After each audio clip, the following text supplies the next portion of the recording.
ஸ்ரீமதே ராமானுஜாய நமः. திருக்கோளூர் பெண் பிள்ளை ரகசியம் இந்த தொடரிலே இன்று நாம் பார்க்க இருக்கும் வாக்கியம், இடைக்கழியே கண்டேனோ முதலாழ்வார்களைப் போலே.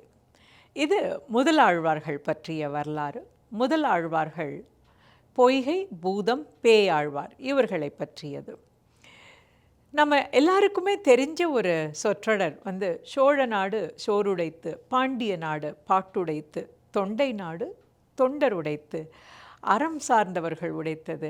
எல்லாமே தொண்டு செய்தே முக்தி அடைந்தவர்களை நிறைந்த நாடு. அதில் பிறந்தவர்கள் தான் இந்த முதல் ஆழ்வார்களான பொய்கை, பூதம், பேயாழ்வார்.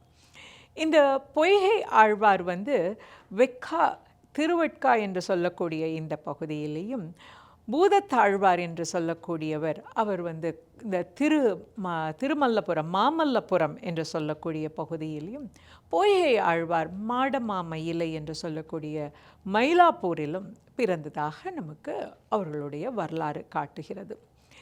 அவருடைய பாடல்களெல்லாம் ஒரு பொய்கை நீர் சுனை எப்படி ஒரு இனிமையானதாக இருக்குமோ அப்படி இனிமையாக இருந்ததுனாலே முதலாழ்வாருக்கு பொய்கை ஆழ்வார் என்றும், பக்தியில் ரொம்ப ஆழமாக இருக்கக்கூடியதுனால அவருக்கு பூதத்தாழ்வார் என்றும், பாரதியார் கூட சொல்வார், பேய் அவள் காணிங்கள் அன்னை அப்படின்னு. அது மாதிரி பேயா பக்தி பண்ணினதுனால இவருக்கு பேயாழ்வார் என்றும் காரண பெயர் ஏற்பட்டது என்று சொல்பவர்கள் உண்டு. இவர்களுடைய இயற்பெயர் நமக்கு தெரியாது. இவர்களை பொய்கை ஆழ்வார், பூதத்தாழ்வார், பேயாழ்வார் என்று அழைப்பதுண்டு. இவர்கள் பல திவ்ய தேச எம்பெருமானையும் பாடியிருக்கிறார்கள். அப்படி அவர்கள் பாடினது நம்ம இப்போ பார்க்க போகிறது, இந்த இடைக்கழியே நடந்த ஒரு சம்பவத்தை பார்க்க போகிறோம். திருக்கோவலூர் அப்படிங்கிற திவ்ய தேசம். இந்த திருக்கோவலூரில் வாமனனா 3 அடி மண் கேட்டு உலகளந்த பெருமாள் சேவை சாதிக்கக்கூடிய ஒரு திவ்ய தேசம். அந்த திவ்ய தேசத்தில் உள்ள எம்பெருமானை சேவிக்கிறதுக்காக பொய்கை ஆழ்வார் போகிறார். அப்படி அவர் போகும்பொழுது பொழுது இருட்டி விடுகிறது. இருட்டினது மட்டும் இல்லாமல் அன்னைக்கு மழை வர மாதிரி இருக்குது.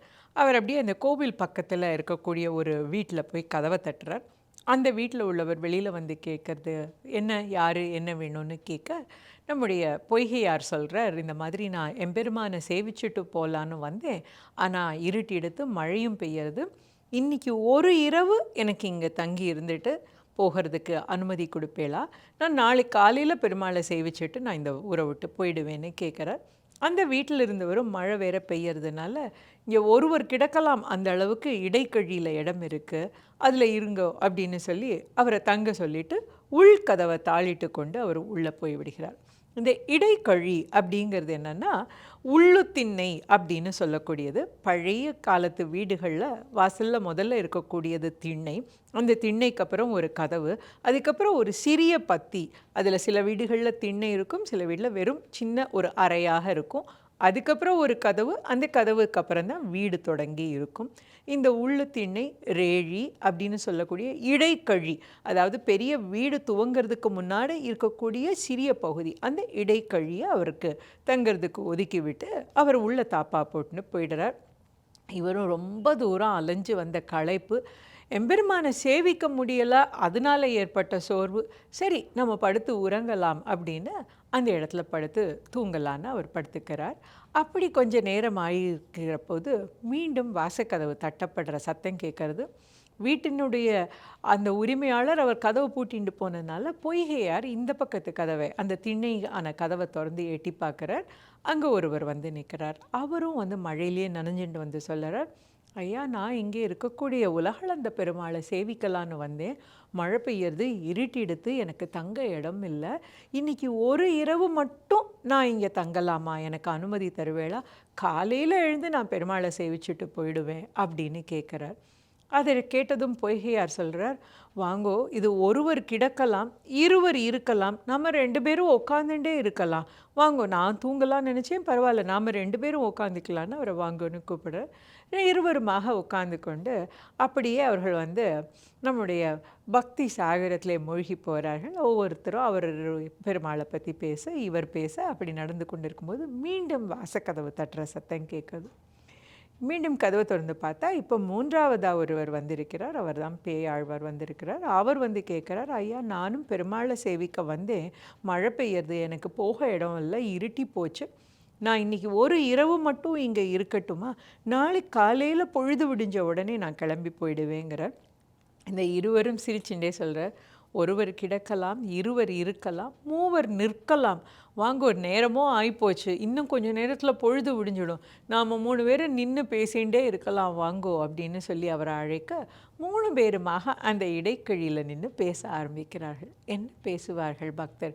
எம்பெருமானுடைய திவ்ய சரிதையை பேசுகிறார்கள், பெருமாளுடைய திவ்ய குணாதிசயங்களை பற்றி பேசுகிறார்கள். இப்படி இவர்கள் ஒருவருக்கொருவர் பேசிக்கொண்டே இருக்கும்போது என்ன ஆகிறதுனா, திடீர்னு அந்த இடைக்கழியில் ஒரு நெருக்கம் ஏற்படுறது. 4ஆவதாக யாரோ ஒரு வந்து அந்த இடத்துக்குள்ளே இடிக்கிற மாதிரி இருக்குது. கதவு தட்டப்படலை, யாரும் கதவை திறந்து உள்ளே வரல, ஆனால் அதுக்குள்ளே ஒரு நெருக்கடி ஏற்படுறது. இது யாராக இருக்கும் அப்படின்னு கேட்ட உடனே பொய்கையார் சொல்லறார். பொய்கையார் ஒரு பாசுரமாக பாடுகிறார். அது என்னன்னா, அரை இருட்டாக இருக்கு. இந்த இருட்டில் 4ஆவதாக வந்த நபர் யாருன்னு தெரியல. இந்த 3 பேருக்கும் தெரியாமல் ஒருத்தர் இருக்காரு, அவரை எப்படி தெரிஞ்சுக்கலாம்? பொய்கை ஆழ்வார் சொல்கிறார், வையம் தகழியா வார்க்கடலே நெய்யாக வெய்ய கதிரோன் விளக்காக செய்ய சுடராழியான் அடிக்கே சூட்டினேன் சொல் மாலை இடர் ஆழி நீங்குகவே என்று அப்படின்னு பாடுறார். அதாவது இருட்டு இருக்குது, வெளிச்சம் இருந்தால் தான் தெரியும் அப்படிங்கிறதுனால முதலாவதாக ஒரு விளக்கை ஏற்றுகிறார். அந்த விளக்கை எப்படி ஏற்றார்னா, வையம் தகழியா, இந்த வையமாகி இந்த உலகமே தகழியாக, அதிலே வார்க்கடலே நெய்யாக விளக்கேற்றணும்னா ஒரு அகல் விளக்கு கிடைச்சாச்சு. அதில் எப்படி ஏற்றுறது? நெய் விட வேண்டாமா? இந்த வார்க்கடலே நெய்யாக எப்படி இதனுடைய அக்னி சுடரை கொண்டு வரது? வெய்ய கதிரோன் விளக்காக செய்ய, அந்த கதிரோனை கொண்டு விளக்கினை ஏற்றி அப்படி சுடராக காட்டின உடனே என்ன தெரியறது? பெருமாளுடைய திருவடி தெரிகிறது. அந்த திருவடியை பார்த்ததும் கேட்குறாரு, இடர் நீங்குகவே அப்படின்னு, நம்முடைய துன்பம் நீங்குவதற்காகவே அவர் இந்த வையத்தை கொண்டு விளக்கை ஏற்றுகிறார். அப்படி அவர் செய்ய சுடர் ஆழியான் அடிக்கே சூட்டினேன் சொல் மாலை, அந்த மாலையை சூட்டினேன் என்று விளக்கை ஏற்றி வைக்கிறார். இது பொய்கை ஆழ்வாருடைய முதல் பாசுரமாக இந்த வையமா தகழியாக அவர் விளக்கை ஏற்றி வைக்கிறார். இந்த விளக்கை ஏற்றியாச்சு, அதில் எம்பெருமானுடைய திருவடி தெரிஞ்சது. இது தெரிஞ்ச உடனே பூதத்தாழ்வார் சொல்கிறார், அன்பே தகழியாய் ஆர்வமே நெய்யாக இன்புருகி சிந்தை இடுதிரியாகி. இப்போ அவர் வையத்தை கொண்டு விளக்கேற்றினார், இவர் அன்பை கொண்டு விளக்கேற்றுகிறார், ஆர்வத்தை கொண்டு விளக்கேற்றுகிறார். சிந்தை இருக்கிறதே, சிந்தையின் வழியாக அவர் அதை திரியை ஏற்றுகிறார்.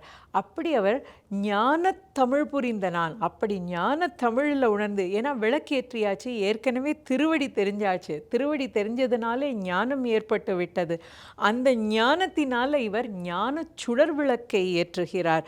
அந்த ஞான சுடர் விளக்கேற்றினேன் நாரணர்க்கு ஞான தமிழ் புரிந்த நான் அப்படின்னு ஞான விளக்கு, திருவடியினாலே ஞானம் ஏற்பட்டு ஞான விளக்கை நம்முடைய பூதத்தாழ்வார் ஏற்றுகிறார். இப்போ விளக்கேற்றியாச்சு, ஞானமும் பிறந்தாச்சு, திருவடி தெரிந்து விட்டது, நாரணன்தான் நிற்கிறான்கிற அவனுடைய காட்சியும் தெரிந்து விட்டது. அதனால் மூன்றாவதாகிய நம்முடைய பேயாழ்வாருக்கு எம்பெருமானுடைய திருக்காட்சியே இந்த விளக்கினுடைய ஒளியில் கிடைத்து விட்டது. இப்படியெல்லாம் கிடைச்ச உடனே அவர் சொல்கிறார், திருக்கண்டேன் பொன்மேனி கண்டேன். அவருக்கு முதல்ல காட்சி தரக்கூடியவள் நம்முடைய திருமாமகள்.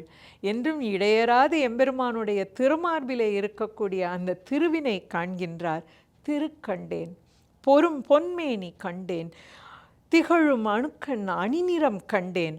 எம்பெருமானுடைய அந்த கண்ணங்கரேல் இருக்கக்கூடிய அந்த நிறத்தை, அவனுடைய நிறத்தை காண்கிறார். தாயார் பொன்னிறமாக இருக்கா, பெருமாள் அப்படியே கருமுகில் வண்ணனாக இருக்கார், அந்த காட்சியை காண்கிறார். அதை மட்டுமா கண்டார்? கையில் சங்கம் கண்டேன், எல்லாத்தையும் ஒவ்வொரு சங்கு சக்கராதீதம் இவற்றையெல்லாம் காண்கிறார். அப்படிப்பட்ட ஒரு ஆனந்தம் ஏற்படுகிறது. அதுவும் செருக்கிளரும் பொன்னாழி கண்டேன் அப்படிங்கிறார். அதாவது செருக்கிளம் அப்படிங்கிறது போர்க்களம். போர்க்களத்திற்கு புறப்படுகின்ற வகையில் நிற்கக்கூடிய அவருடைய சக்கராயுதத்தை கண்டேன்.